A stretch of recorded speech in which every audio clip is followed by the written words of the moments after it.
Hi, folks, and welcome to the Nerd Social. I'm Roger Nathaniel HTA. I'm John Pock. And I'm Colin Chan. So today we're going to talk about the third season of Cobra Kai. We're going to review the season and what we thought about it and what we liked, what we didn't like. So season three, where we left off, we had all the kids in the high school in a big, great brawl. And from Yeah. what we saw, Miguel was severely injured from his fall from the school balcony. And the season starts off with Miguel in the hospital with the restraint on his head, and he's in a coma. So what do you think to that start, guys? I think it's definitely exactly where we left off. I think that the scenes in the first episode of Johnny drinking himself into a stupor because he's guilty is basically setting Johnny back to the first episode of season one, because you're sort of a drunken person getting arrested. Yeah. So he hit rock bottom again. So it's a very, very good opening, and where you would expect Johnny to be, feeling guilty. Yeah, and I also think that the relationships between the characters Samantha and Tori and Robby, you could see that there was a big transition point in between, as you recall from season two. Robby and Sam had a thing going, and then before that it was Miguel and Sam. So there was a lot of these kind of, and then Tori loves Miguel, so there's a lot of Romeo and Juliet themes, and just a lot of kind of all this messy love stuff that's going on between the four of them. Correct. And just a comment on Cobra Kai in general from what we've seen so far from season 1, 2, and leading into 3. Nostalgia, right? Tons of nostalgia. They're just hitting on that, using that, keep going back to the well for nostalgia, right? And of course, the overall theme is 80s, right? 80s music, right. 80s toxic masculinity, right? 80s political uncorrectness, Right. more nostalgia, still lots of fun. But that brawl at the end of season 2 was just absolutely nuts. It was fun, Yeah. but at the same time, watching it, I don't know about you guys, I'm thinking, holy crap, where are the teachers? Where the this Are they this planning whole on stopping this thing?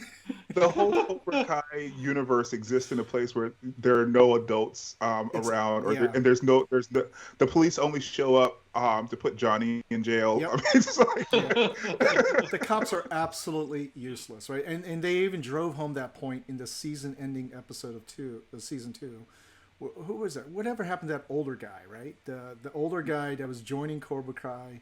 He was going for that security position, right? Yeah, Stingray. Yeah, Stingray. And then he comes to beat up the kids, and then all of a sudden he's gone, right? So yeah, he's obviously still in actual jail, as opposed to juvie, where even the trailers say that Robby is. But I think he's probably in actual jail because he was just beating up children at the end. Yeah, so they definitely embrace their absurdity, I think, in some scenes, which also kind of makes it fun. But at the same time, I have to admit, it does take me out of some of the scenes and what they're trying to accomplish. But I still try to watch it that way. But yeah, you're right about Johnny. He is back to his drunken stupor again, and just back to square one.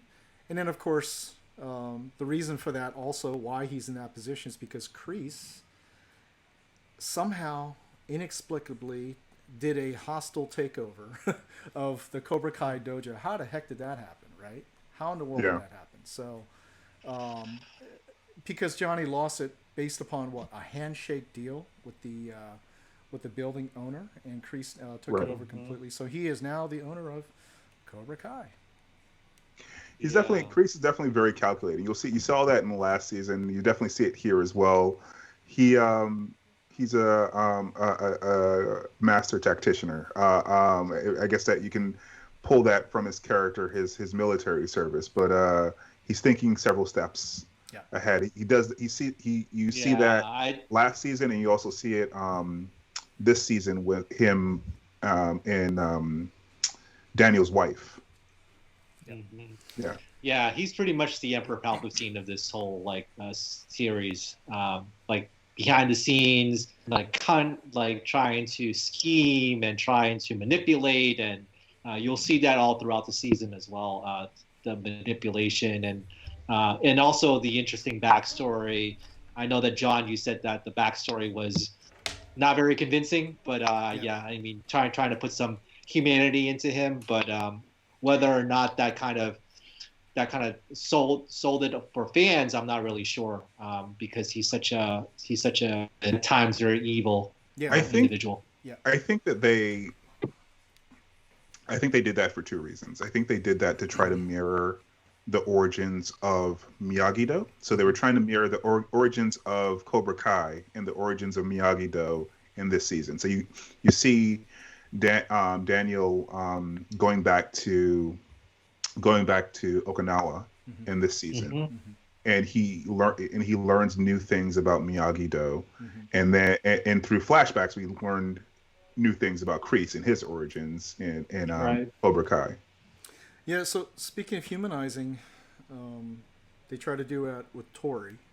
Tori is now being recruited by Kreese, and where we last left her was she's the one who started that whole brawl, right, in the school. So it's definitely, they try to humanize her with her mom is sick. She's working 2 jobs. She's also sexually harassed by the apartment owner, right? She's on probation. She's on probation, so all that. But for me, it's just like they can try all they want, but man, they just write her so evil that despite the backstory, there really are no nuances. It's just evil villain, right? Right. She has a sick mother, and she has a sick mother, but I think that's kind of just lazy writing. You don't actually get to see other parts of her personality in this season or last season. Yep. It reminds me of what they try to do with the boys. Like they give people children to say, oh, they're human because they have children, but they don't actually do anything with the character beyond giving them a family member and saying, well, they're human because they have this family member, but you don't really see them interacting much with their family member. I think there was one scene with her mother in the entire season. Yeah, I think you see her feet, right? You see your feet at the bed. Right. It's speaking of people, they just try to throw in the kids. Where's Daniel's son? Have you seen him this season? Because I don't remember at all whatsoever. He exists specifically to show up and mess with his sister in scenes and her to be annoyed. That's the only reason he exists in the entire show. Seriously, I'm trying to remember. Did he show up at all in season 3? Because I don't think he did. I think he does at the end. I think he showed up. Yeah. I think her mother was chewing her out for training, and they showed up to the dojo. She showed up to the dojo with him. I think that's the only scene, and also the only episode that the kid brother shows up. Okay. And there's also one other thing about near the end with the battle royale at the end. Where was he at that time? Yeah. I was wondering where is he? Yeah. They're at Daniel's house. Yeah. Daniel and what's the mother's name? Samantha are at Amanda. Is it Amanda? Yeah. Samantha's the daughter. Yeah. Okay, Amanda. Daniel and Amanda are at this Christmas function. So Samantha would have been taking care of her, the kid, right? So where is he? Got beat up somewhere, I guess. I know. But next we see also Johnny and Miguel, right? There's more drama with those guys. Miggy is pissed at Johnny because I guess Johnny had that change of heart from his life lesson about showing mercy, or it was no mercy at first. And because he had to show mercy, or he at least took his advice of showing mercy to Robby at that fight at the end, that's what put him in the hospital because he pulled back, right? And that right there, I was just like, man, talk about some more manufactured drama, right? Don't blame yourself for the fact that you're the one who decided to show mercy and then completely leave yourself defenseless after that. I mean, come on. That makes no sense to me. And so now he's redirecting his anger at Johnny to cause that drama at the beginning of the season. Yeah, it's just there's a lot of these dramas and human feelings flying all over the place, and you just kind of trying to understand. it's almost like very overwhelming at times as to all these emotions and things, and whether or not someone's going to turn heel or not. It was almost like at times it almost like felt like a WWE soap opera in some ways. Yep. So it's very interesting in that sense. Or an episode of Riverdale. Like you said, there's a lot of emotions flying around. It's definitely they're mixing a lot of genres. Like you said, WWE, wrestling, the teen dramas that you see on the CW. Mm-hmm. A lot of 80s nostalgia mixed in there. There's a lot of elements mixed up in here. So, John, I think I mentioned it was like a High School Musical karate gang, something like that. Pretty much, right? Including the believability at times, but exactly. And then you mentioned earlier, Robby's in juvie now, thanks to Daniel trying to get him to turn himself in so that he can get a lighter sentence, right? But Robby doesn't see it that way, of course. He's mad. Yeah, he's mad because he's in juvie now. Well, I mean, at the beginning of the season, if we're starting there, he's on the run, and they have to go and find him. Yep. And then we have a couple sequences, a couple episodes with Johnny and Daniel working together. Mm-hmm. Until they inevitably break up again because they have just that underlying animosity towards each other. Oh yeah, they're so petty, so petty. Yeah, and I think offline we were talking about this the other day. I think that they try to present Daniel as the guy above it, but you push him a little bit, and he goes back to the toxic masculinity. He goes back to I'm gonna solve this with a fight. There's all kinds of ways he could de-escalate things if he were the bigger man, but it's just like he's the guy who pauses for a second. He's not really the. He can't help but be condescending. Yeah. He really can't help himself. He's got to get that dig in, right? Yeah. Right. And that leads to more. And then all that talk of, the mixed messages, right? You got, no violence, but at the same time, solve it with violence. So. Yeah. But Samantha, feeling bad for Miguel, sets up some kind of fundraiser, and for his healthcare medical costs, right? Which is also very, very American, by the way. You gotta do a fundraiser for your healthcare here. Unfortunately, that has become a trend in America because of our healthcare system. That didn't seem out of place or weird, even in this weird universe, that someone had to do that for healthcare in this country, unfortunately. Yeah, I mean, the only thing missing was a GoFundMe, right? GoFundMe. I'm surprised they didn't do that. So, but that money that they made got stolen. It got stolen by Cobra Kai and Hawk. Those guys showed up and took it from that kid, right? Yeah. So, more agitation from his Cobra Kai. friend, right? Dimitri. He took it from Dimitri, didn't he? Not Dimitri. No, I think it was that younger Asian kid with the glasses. Yeah. And Penis Breath took it from him. So. Daniel. Sorry, actually. Sorry. But all that happening, again, money stolen. Nobody calls the police. Let's solve this without the police, right? Because they're useless. But, and then we've got another story developing where Daniel and Amanda, their auto dealership, is experience a potential hostile takeover by the rival group. I forget the name of the other auto dealership, but that guy is trying to take it over because I think he cut off the supply line from the automaker, the Japanese automaker, which sets up Daniel goes to Japan. Daniel goes to Japan. Right. So, and Colin, I think you mentioned that this was definitely a favorite arc of yours. You want to share a little more about that?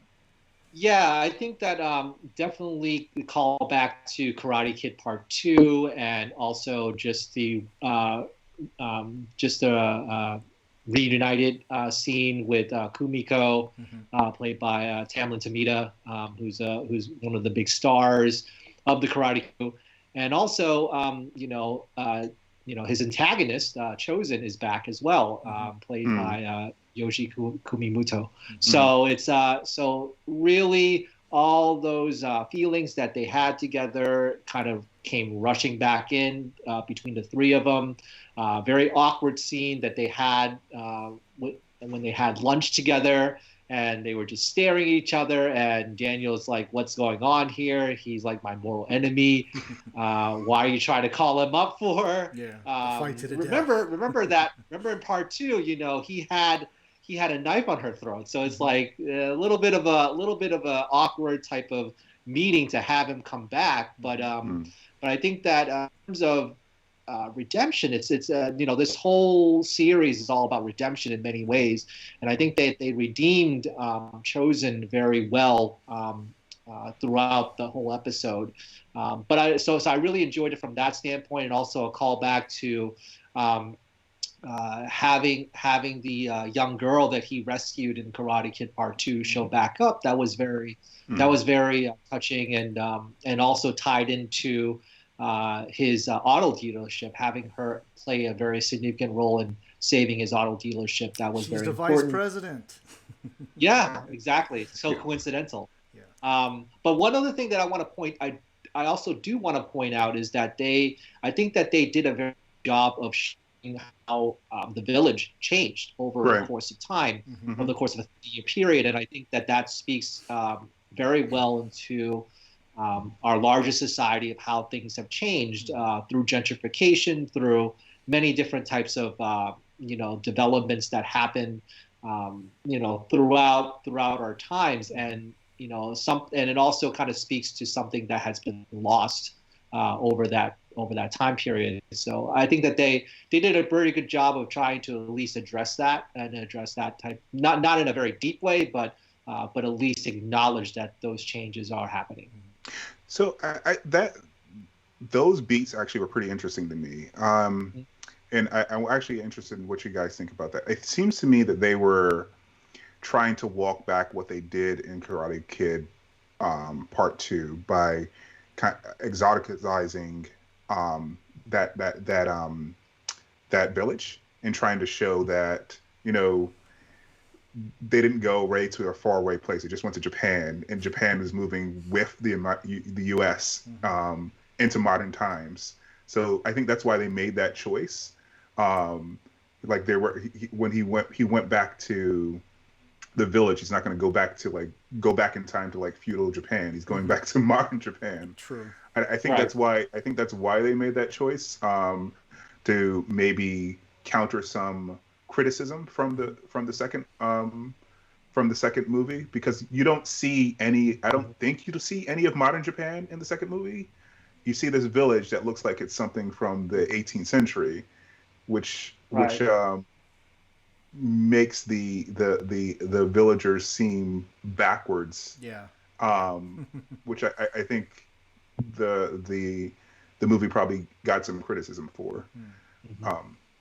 Yeah, they did a good job of tying in very conveniently. I mean, I think there's a lot of very easy conveniences throughout all of the seasons in some of the episodes. But here, like you said, the little girl he saved in Part 2 shows up. And Chosen just happens to be showing up with Kumiko as well, right, to patch things up. I did like how they worked in forgiveness, which is very good. And then that Chosen tried to redeem himself with trying to make amends for the mistakes he made, very serious mistakes in Part 2. And then, of course, I don't know if you guys caught it, but when you're talking about that town now just being commercialized and taken over and modernized, it's also, they worked in the story that it was because of Sato, the guy's uncle, right? A Chosen's uncle, who wanted to save the town, and this is the way he did it, is to bring them into modern times. And they were in the.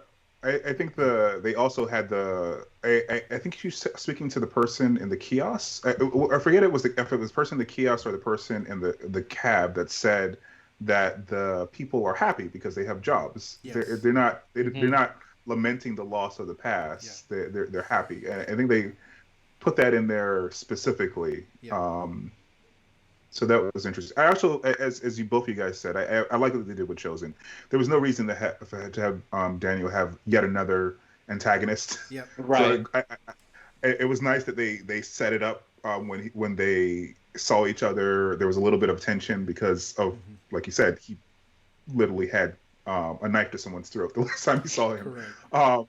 But I'm glad they went a different way with him, and he was just he's grown. It's been 30 years. He's a different person now. So yeah. Well, he also had to be there because apparently he and his family know Miyagi-Do. Right. And exactly. And he had to teach him the secret technique, some kill technique, right? Yeah. Which So is an offensive obvious setup for something to be used later, right? So talk about some setup there, right? Yeah. Yeah. So Samantha, meanwhile, is traumatized mentally over the school brawl. I'll be honest, guys. I didn't understand where that was coming from. Not to diminish or marginalize it in any way, but she won that fight, so I wasn't sure why she was kind of going there in that way. They didn't. They didn't. They did a lot of telling and not showing in that. They kept. She kept saying that she was traumatized, or she kept acting like she was traumatized, but there wasn't a whole lot of to hang your hat on, or until later in the season when she saw her. I think that was Dimitri get his arm broken, right? Dimitri got his arm broken. Yeah, Hulk broke his So arm. I can understand her having trauma after that, but before that, She froze. Yeah, leading up to that, she started freezing. Yeah. Right. So yeah, I wasn't sure of that, the wishy-washiness of that, and she fears Tori. Yeah, I think that just the fear, maybe just that she's afraid of her. Maybe there's also some type of sadness and just traumatized that Miguel's in the hospital as well. I think that having them, date for a little bit and then having them broken up because she went with Robby, I think that really also contributed to a lot of that fear inside her. Like she's partly responsible for that. Yeah. I think what you said. I mean, Tori did start the fight as well. I mean, so that maybe they're trying to say that's part of her trauma. But yeah, I didn't buy that she was traumatized by Tori until the middle of the season when Dimitri's arm was broken. But I think Hawk is the one who broke his arm. It wasn't. Correct. It wasn't. Yes. Yeah, it was Hawk. And speaking of Hawk, I think they would go overboard with him. I get he's supposed to be this bad boy, but I thought him breaking the arm, they took it a little too far. they went overboard with that. To me, I saw that as like, okay, if you look at the Star Wars trilogy as a whole, the way they went with Kylo Ren killing Han Solo only to be redeemed later, I was like, it just seems like a little too far over to try to come back from. And that line that he crossed with breaking his arm deliberately like that, I felt like that was a particular line that if they were going to have a redemption story for him, that's a hell of a reach, I think. Again, that's how I saw that. They wrapped up his redemption a little bit too quick I don't understand what was happening in the last fight that made him think that this is too far. Correct. That didn't happen in the middle fight because no one's arms or limbs got broken in the last fight. I'm not sure why this is too far. Yeah, I'm not sure why that was too far for him. But breaking it's not even just someone from Miyagi-Do. That's his friend, his best friend. Yeah, breaking that wasn't too far for you, but like whatever's happening at the end is too far for you. I think they need to. I don't have a problem with them writing him to break the arm. I think that they needed a way to write his redemption that wasn't just like some switch that happen in his head, because it's not clear to me what flipped that switch. Because yeah, I mean the fight at the end was better staged and more choreography because they were trying to kind of follow this fight from the second season. So there was more going on, but I don't think it was more extreme, especially given how the second fight, that fight at the arcade ended with him breaking the arm. So yeah, just psychologically, if you're looking at it, I mean, I'm speaking as a former martial artist here, right? You got the guy's arm, and something in you says break that thing in half. I mean, just to go over that line, when you're at that point where he's already subdued, he's already done, and just snap it anyways. It's just clearly written by guys who don't do martial arts. or they were writing him to be a sociopath. In which case, how does a sociopath just switch to like, well, that too, yeah, you are my friend. Yeah. It's like, hey, I saw another guy beating you, so I now change allegiances right back to you. So. Well, again, go back to what I said earlier about the WWE nature of it. I mean, it makes, from a WWE standpoint, it would make a lot of sense for that to happen, that sudden switch, Logically, it may not make sense, over the course of a story or progression or a redemption arc, but in WWE, that happens a lot, I think. Yeah, so, definitely their allegiances that switch back and forth. Exactly. So are these guys WWE writers? Pretty much. Makes you wonder, right? Yeah. So, and then finally, Daniel, after getting what he wants, with the vice president of that Japanese automaker coming to the rescue, I guess they're back in business to save the his auto dealership. So after he departs from Chosen, we're getting throughout the season the Kreese flashbacks to the military, how he got there, his backstory,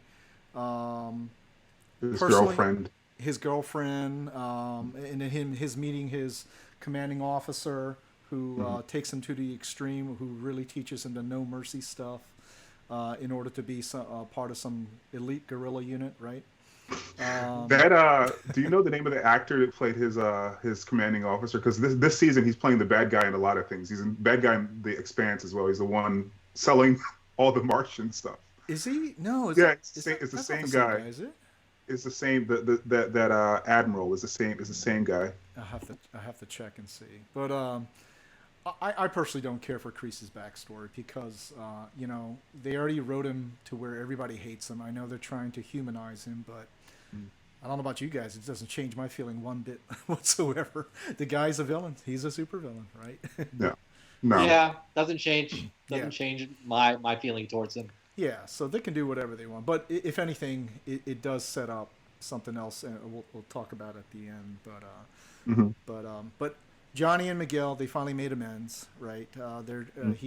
Johnny is helping Miguel learn how to walk again. He even took him to a Dee Snider concert, which got him tapping his foot because rock music wins all the time, right? But so I know they're trying to play a lot of things for laughs, especially the way Johnny does things, right? And that's the other part of the burning his foot. Yeah, burning his foot. What is it? He drops him from the pulley. What else? Other things that are like, even in the previous season, really, the guy has never heard of Facebook. He doesn't know what Wi-Fi is. So I know they're playing it all that for laughs, but I think that's going a little overboard, going to the extreme where. Yeah, is he really a man out of time? It's bordering on child abuse a little bit as well. I mean, he had him in the cement truck last season. Yeah. He had this child whose back was broken. Yep. Jump across from his hospital bed to re-injure himself. Yeah. So, yeah. All right, folks, we're gonna end it here. That is part 1 of Cobra Kai Season 3 review.